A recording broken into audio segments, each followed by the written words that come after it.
안녕하세요.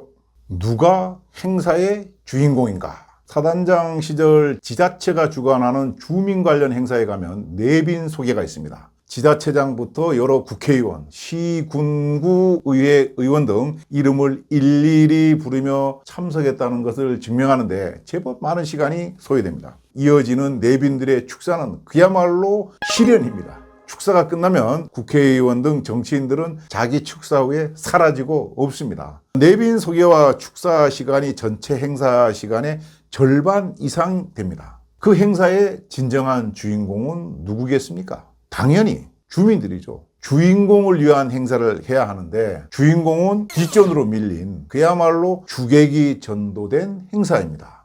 군은 어떨까요?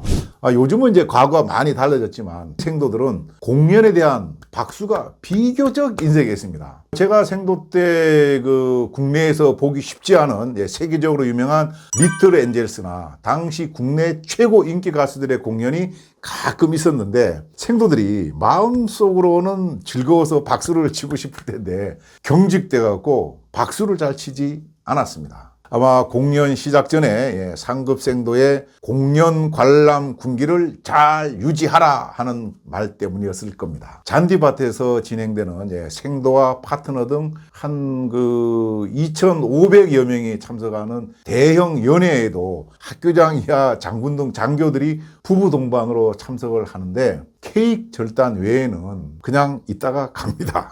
즉 각종 생도 관련 축제나 공연에 항상 임석상관으로 참석하는 학교장이나 생도대장이 행사의 진짜 주인공인 생도들을 위해 무엇을 했는가 곰곰이 생각해 보니 시작하는 경례 받는 것 외에 귀한 것은 없고 오히려 생도들이 마음 놓고 박수 치르고 소리도 지르며 스트레스를 풀고 하는데 방해꾼만 되지 않았었나라는 생각을 하였습니다. 장교는 함부로 자기 감정을 나타내면 안 된다는 생각인지 아니면 항상 엄정한 모습을 보여야 한다는 생각 때문인지 몰라도 저는 그런 경직된 모습들이 조금은 이상하다고 생각을 했습니다. 그리고 인관 이후에도 장병을 위한 유문열차나 각종 공연 등에 참석한 장교들이 병사들과 그 행사에 동화되어 함께 즐기는 것보다는 근엄한 모습을 더 많이 보인다고 느꼈습니다. 과연 그것이 맞는 것인지, 물론 사람마다 이제 생각의 차이는 있겠지만은 저는 그 분위기에 동화하는 것이 상하, 동욕자, 승을 실천하는 것으로 생각했습니다.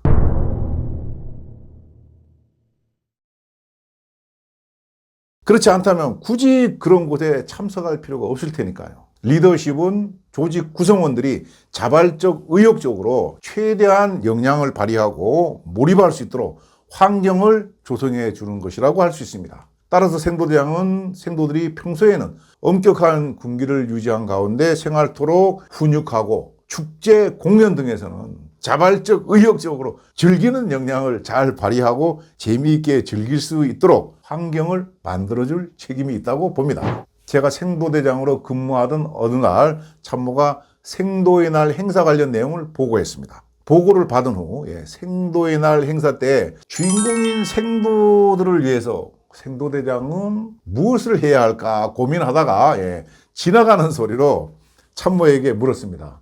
혹시 생도의 날 전야제 때 무대 위에서 공연한 생도대장이 있었는지 말입니다. 참모는 본인 생도 때부터 생도대장이 무대에서 공연하는 것을 본 적은 없고 전년도에 생도대장이 시상식 하러 무대에 올라갔다가 생도들의 노래해라는 구호에 마지못해 반주기에 맞춰 노래 한 곡을 했었다고 말하면서 혹시 이번 행사에 생도대장님 노래라도 부르시겠습니까? 라고 물었습니다. 저는 얼른 정색을 하고 아니 노래할 줄도 모르고 전혀 그럴 마음이 없다라고 말했습니다.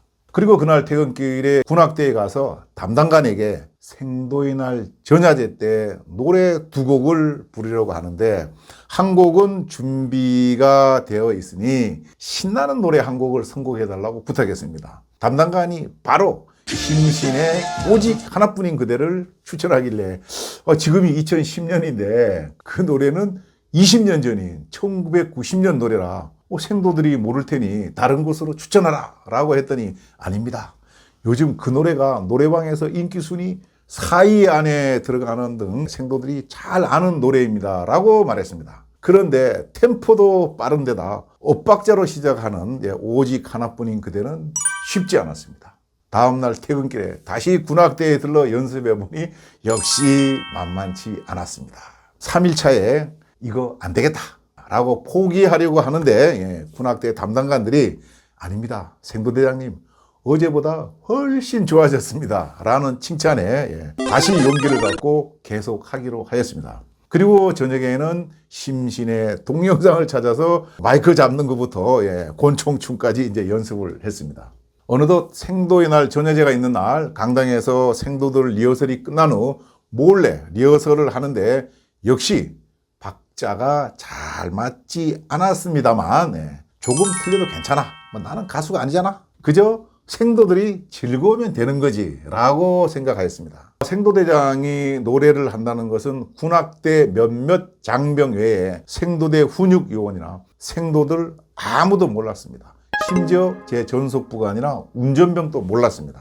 전야제 준비가 완료되면 생도대장이 19시 정각 강당에 도착하고 지휘관 생도가 전야제 준비 끝이라고 보고하면 생도대장의 실시라는 명령에 막이 오르고 중대별로 준비한 각종 노래나 춤, 꽁트, 연주 등과 육사 군악대, 외부 대학 등의 찬조 공연이 있습니다. 드디어 전야제 시작 5분 전 모든 생도와 훈육요원은 강당 출입구에 생도대장이 나타나기를 기다리고 있습니다. 같은 시간 생도대장은 무대 뒤 대기실에서 출연 준비를 하는 생도들을 격려하고 있습니다. 전속부관은 불안합니다. 시간이 되었는데 생도대장이 강당으로 갈 생각을 하지 않고 무대 뒤에서 서성거리고 있으니까. 드디어 19시 정각 무대에서는 엘비스 프레슬리의 Can't Help Falling in Love 전주가 군악대 밴드에 의해 흘러나오고 있습니다. 사전에 군악대 밴드에게 19시 정각이 되면 무조건 Can't Help Falling in Love 전주를 시작하라고 임무를 부여했었습니다. 나중에 들어보니 강당 내에서는 대혼란이 있었더군요. 보고받을 생도대장은 나타나지 않는데 생뚱맞게 계획에도 없던 군악대 밴드가 울려 퍼지니 그야말로 단체로 멘붕 상태였다고 말입니다. 그런 가운데 생도대장은 무대 커튼 뒤에서 마이크를 잡고 White Man Say 노래를 부르며 무대 중앙으로 이동했습니다. 저 사람 누구지? 어느 교수님이 찬조 출연하셨나라고 의아해하던 생도들은 생도대장임을 뒤늦게 알아보고 환호와 박수를 보냈고 생도대장은 일절을 마치고 간주 중에 객석으로 내려가서 여유있게 생도 및 파트너, 학부형들과 악수를 하고 무대로 이동하여 2절까지 마쳤습니다. 그러나 구독자 여러분, 생도대장에게는 아직 한 곡의 노래가 남아있습니다. 그래서 생도들에게 귀관들이 비록 앙코를 하지 않았지만 생도대장은 한 곡을 더 부르겠다라고 하며 정복 상의를 벗어서 전속부원에게 주고 밴드에 퀴사인을 보냈고 군악대는 빰빠바 하고 오직 하나뿐인 그대 전주를 힘차게 시작했습니다. 그러자 수많은 생도가 소리를 지르며 무대 위로 뛰어 올라왔습니다. 무대가 무너질까 걱정돼서 그만 올라오도록 하고 생도대장은 그리움 두고서 가지는 마 나 홀로 있으면 외로운데 노래를 권총춤과 함께 열창하였습니다. 그런데 신기하게도 부르면서도 박자가 틀리지 않고 잘 맞는다는 느낌을 받았습니다. 조금 전 리허설 할 때까지도 박자가 맞지 않고 버벅거렸는데 아마 이 생도들의 그 흥에 겨운 춤과 힘찬 박수 덕분에 그런 것 같다고 생각을 했습니다. 어쨌든 그렇게 생도대장의 노래는 끝이 났습니다. 평소 훈육과 군사학, 체육을 책임지는 생도대장은 생도들에게 회초리만 드는 사람, 가까이 하기엔 너무 먼 장교로 여겨졌었지만 그날 생도들과 즐거운 시간을 함께한 이후에 생도들은 생도대장도 우리랑 똑같은 사람이구나 하는 등의 공감대를 느껴 그 후에 생도대장의 어떤 훈육 방향에 보다 더 호응을 하였고 지금도 당시 생도였던 장교들과 스스럼 없이 교류하고 있습니다. 모든 조직의 리더가 주관하는 행사의 주인공은 과연 누구인가? 그 주인공들을 위해 리더는 어떻게 하는 것이 바람직한가를 고민하며 오늘의 장구는 스승과 제자가 함께 길을 간다는 사제 동행입니다. 행!